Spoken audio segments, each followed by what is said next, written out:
ከአሜሪካ ተባረው በኢኳቶሪያል ጊኒ በሚገኝ አንድ ሆቴል ውስጥ የታሰሩ ስደተኞች ባለስልጣናት ስፍራውን በኢቦላ በሽታ የተጠረጠሩ ሰዎች ማቆያ እያደረጉት መሆኑን ገለጹ።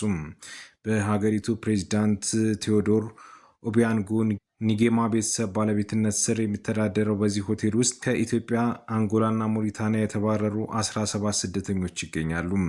እነዚህ ስደተኞች ወደ ስፍራው የተወሰዱት የትራምፕ አስተዳደር ከሀገሪቱ ጋር በደረሰው የሶስተኛ ሀገር የስደተኞች ማባረር ስምምነት ነው።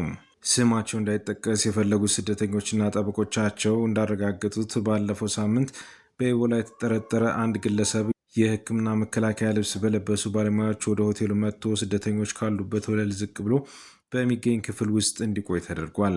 ከተወሰኑ ቀናት በኋላም አንዲት ሴት በተመሳሳይ ሁኔታ ወደ ስፍራው ማምጣቷ ተገልጿል። ስደተኞች በበኩላቸው ምንም አይነት የንጽህና መጠበቂያ፣ የፊት ጭንብልም ሆነ ጸረ ተዋሳያን እንዳልሰጣቸውና ምንም መረጃ እየተሰጣቸው እንዳልሆነ በምሬት ተናግረዋል።